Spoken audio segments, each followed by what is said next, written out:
What's going on, guys? I am back with another video. Today I'm going to be cleaning this cage out, and these guys are going into their first shed. So I'm going to give you guys a couple tips when you encountering young bearded dragons, especially when they're starting to go into their sheds.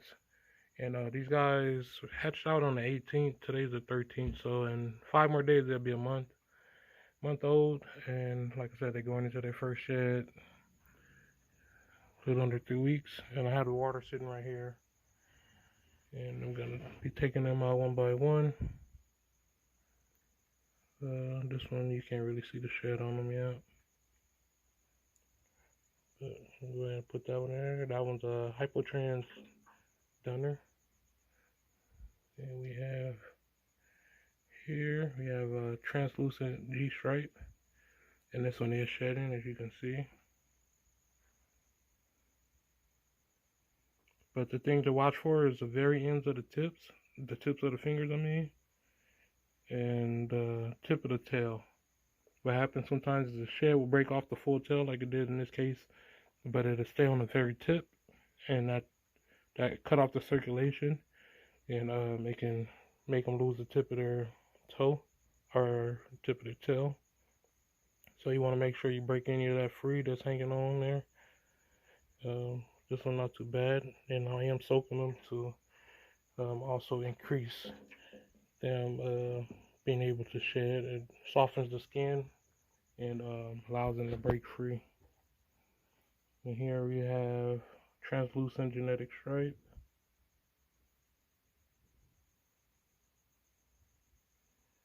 And it's a thunderbolt, translucent leatherback thunderbolt.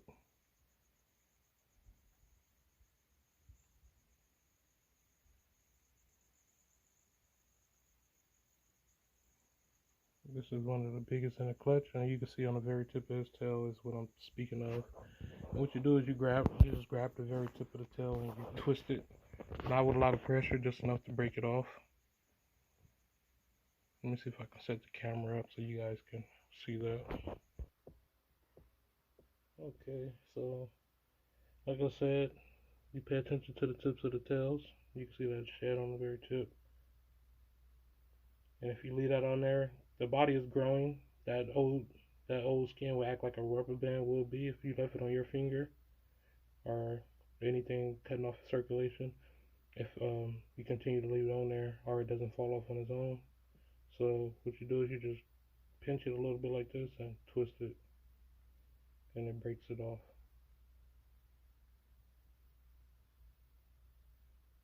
You're not pinching very hard. There's very little pressure at all.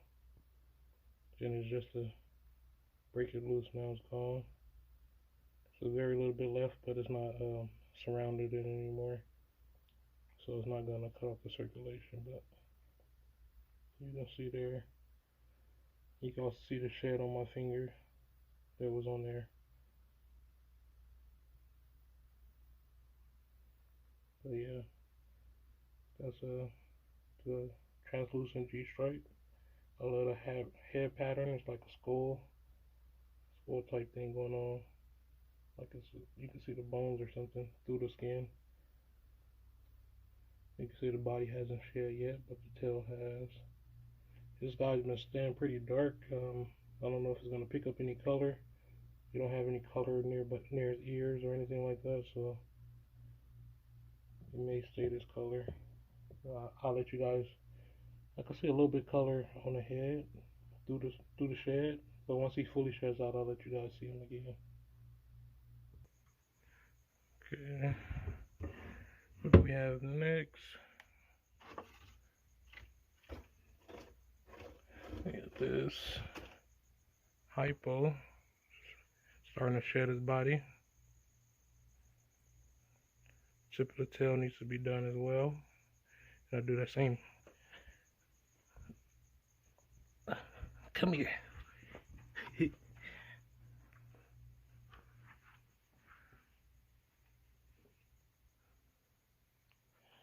Thought he was getting away.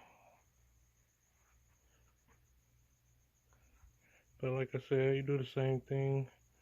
But then just grab the tip of the tail. Sometimes you can wet it, make it a little easier. And then you just grab the tip of the tail and do that same motion that I showed you guys on that last one, just to break that piece off.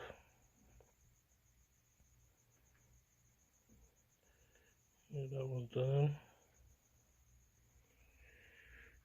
And we have this one starting. This one's gonna pop out of shed any day. This is a hypotrans genetic stripe dunner.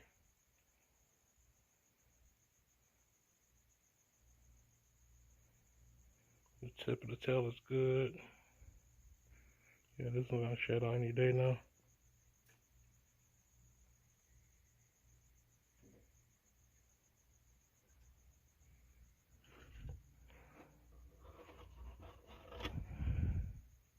Then we have a hypo G stripe. This one hasn't shed its tail yet, so I'm not gonna worry about the tip of it. You can see there's a little bite mark on the tip of there though. So I'm probably gonna be separating these guys a little bit more, maybe half the clutch and do 2 different enclosures, so that they can have a little bit more space and prevent some of that from happening.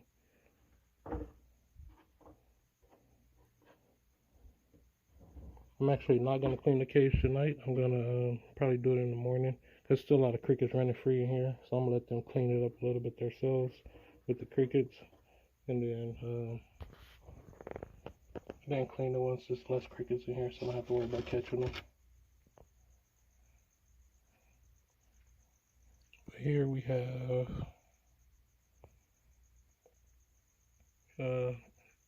Hypotrans Thunderbolt. Hypotrans Leatherback Thunderbolt. Head is popping out. And this is the one that I believe is already spoken for. If it's the female, it's already spoken for. There's 2 of them like this. I think it's a male and a female. Yeah, I think this is the one that's spoken for already. This one's going to Wolfpack Dragons.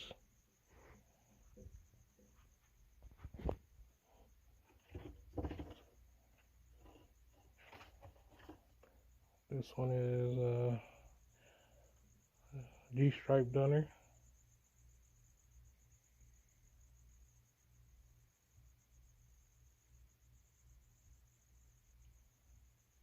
His tail is good.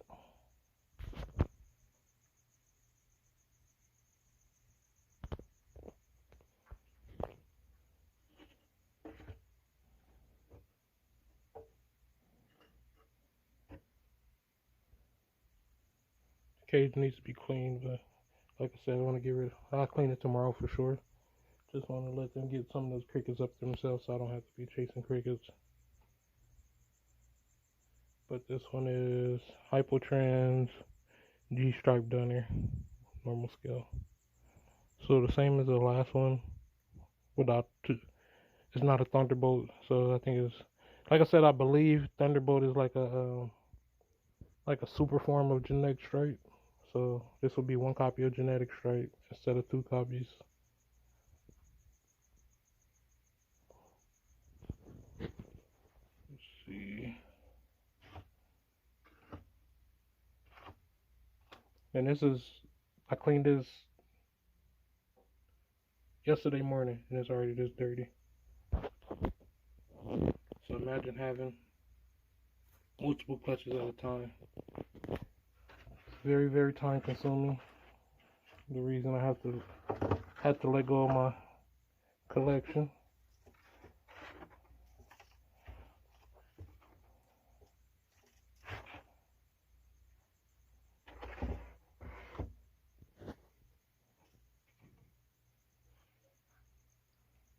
Give me some attitude, huh? This is the other one. This is the male. And I'm not sure if the male has dunner or not. It doesn't. It kind of feels like it, but I can't really see the scales. The female I know is dunner for sure. I'm pretty sure this one is as well. Maybe not. But the female is for sure. But Hypotrans Thunderbolt.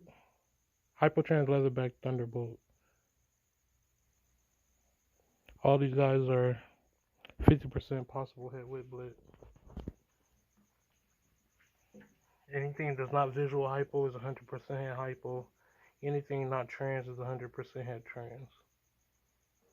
And the father was 66% probable head zero, but I never got a chance to prove him out. So slight chance for that as well. But like I said, I don't know if the father is going to prove out or not. I don't own them anymore. How many is it? 1, 2, 3, 4, 8, 9, 10. There's 5 more in here.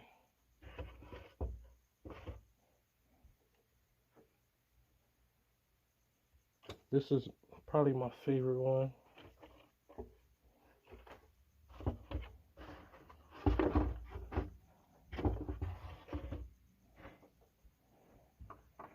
If I was still breeding, this would be the type of one and this type of clutch I would hold on to.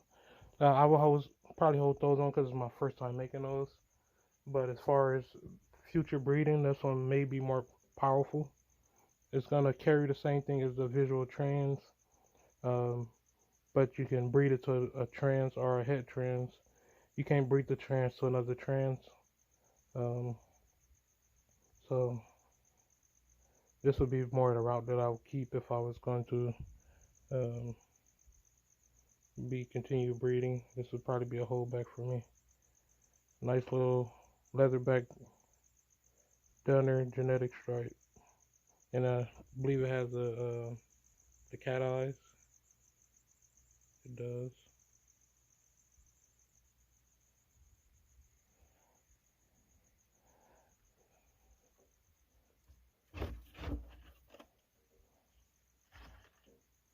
This one, a little chubby, little chubster right here.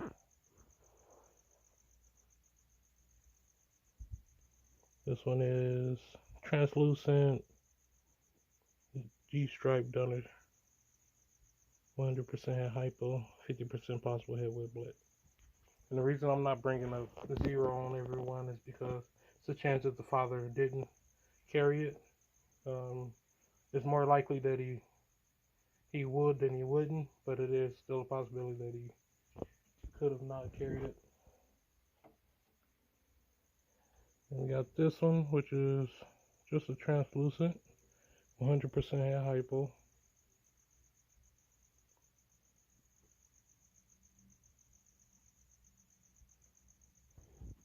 And I'm looking at the tip of the tails while I'm going through this as well. All those ones have been good as far as the tails go.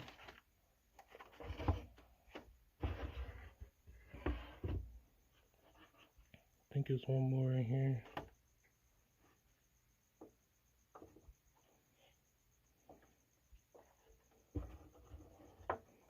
This one's nice as well.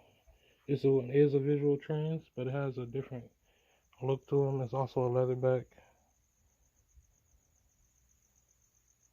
This one is dark as well, but I do see a little bit of color trying to creep through. But it has an eye color to it. This one hasn't busted its tail shed yet.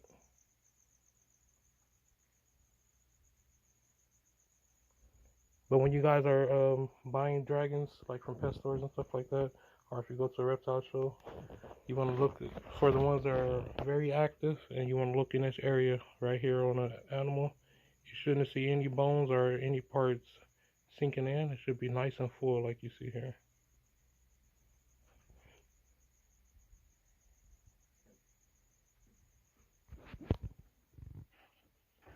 If you see it very thin right there, that's either it's very dehydrated or it doesn't have a good appetite.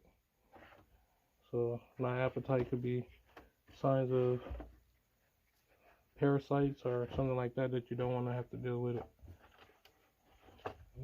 Let's see, 1, 2, 3, 4, 5, 6, 7, 8,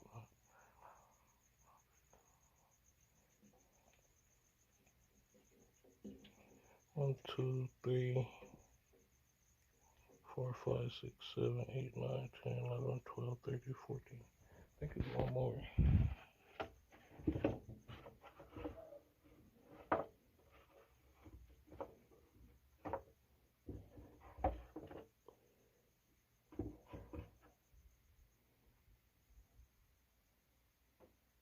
I put a bunch of crickets in here yesterday morning because I knew I wasn't gonna get here to the following day at nighttime. Um, but you could, if you look right here, I'm gonna show you something. That right there is from one of them vomiting.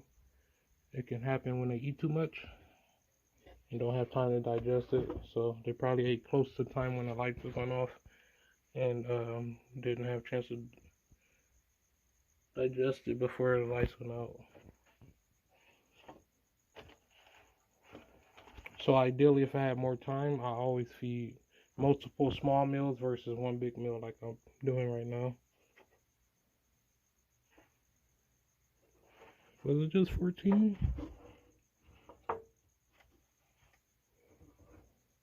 Had to be. Oh, it's hiding right here. Look. 15.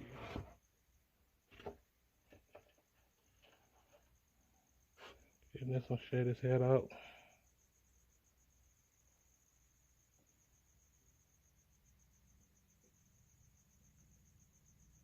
Got that nice orange coming through. This one is a hypotrans G-stripe.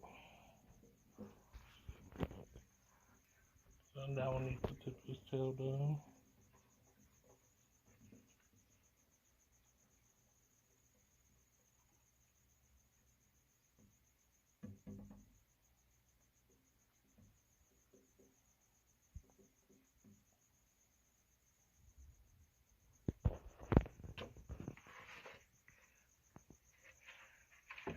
Alright guys, I just want to show you that quick video on some things to watch out for when you're shedding.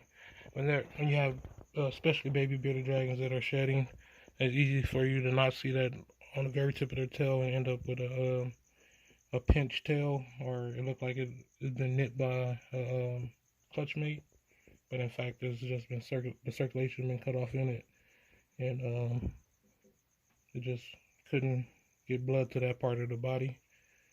But tell me guys what you think. This one's turning out very, very nice. Again, they're gonna be 4 weeks and 5 days. You got a little bite mark on the tip of his toe right there though. But as these guys continue to shed out, I'm gonna start giving updates on them and show you how they look once they shed all the way out.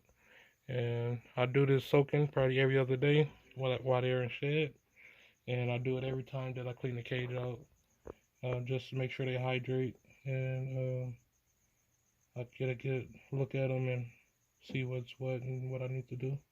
Like I see a couple bite marks like I showed you guys, and I'm gonna be setting up another cage so I'll probably split it 8-6 or sorry 7 and 8. As far as 7 in one and 8 in the other.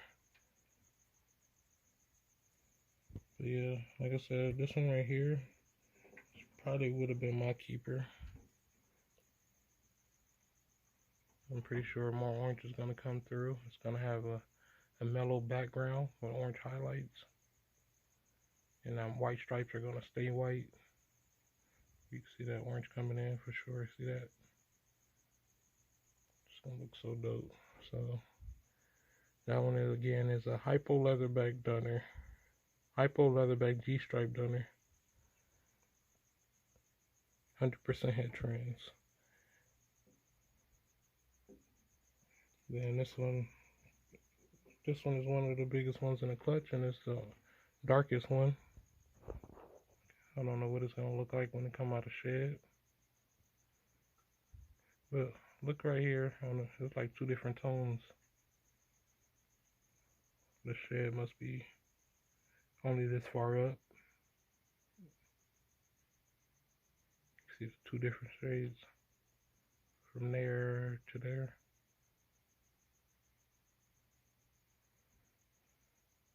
They almost look like bluish purple.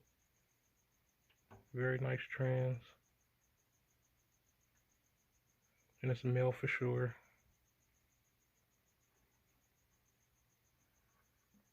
This guy, he's pretty much ready to go. He's the biggest in the clutch. If anybody's interested, contact me.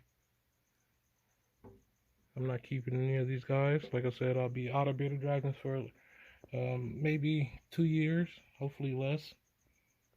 Getting some stuff in check. This one's nice as well. Nice big hypotrans. Got a little bit of a bite mark on his mouth. That happens when two of them are fighting over the same food item. Even though it'd be other ones in there with them, they just want to go after the same one. But that one gonna have nice orange stripes. You can start see it through the shed still. Very beautiful. Then we have the two that are the same. One is already spoken for, like I said, the female. These two are basically the same animal. Let me see.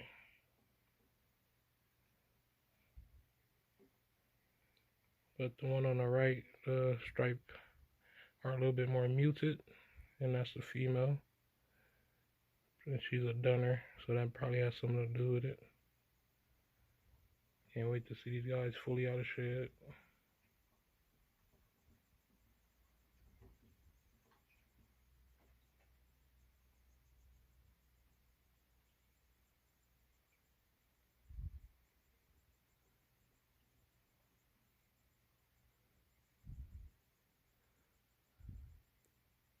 Female is slightly smaller. Not very much though.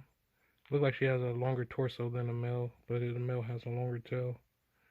But again, you want to look in these areas, make sure it's not sunken in or bones are protruding.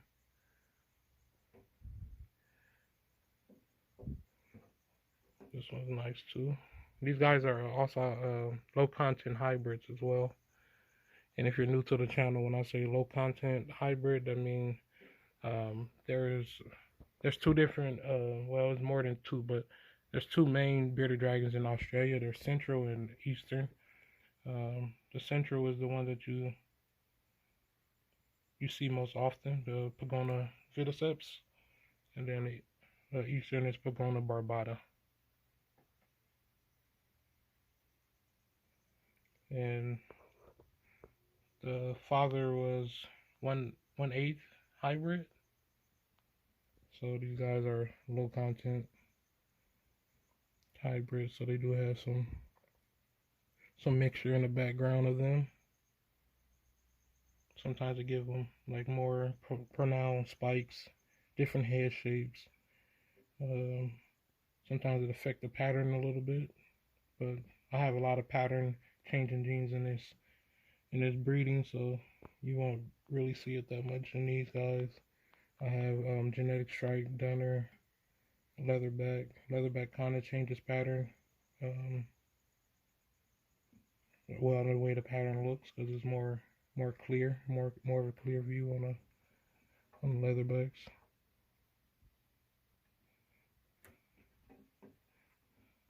But this one right here is a powerful one too. This is a normal scale.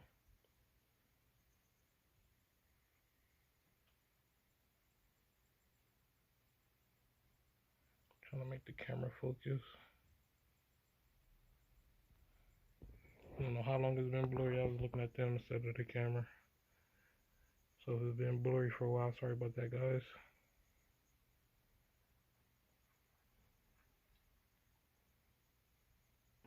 There you go. Sometimes you gotta block the background so the camera knows where to focus. But anyway, that's a hypotrans dunner. And I'm gonna go ahead and end the video here. Let these guys soak for a little bit longer and get them back into their cage. Once more of them have shed, I'll do another update video on these guys. Keep in mind, I do have baby Uromasics. They're going to be available soon as well. So if you're interested in these dragons or any oscillated captive bred Uromasics, contact me and we can get you situated, get them shipped out to you. Alright guys, I'm out. Thanks for watching. Peace.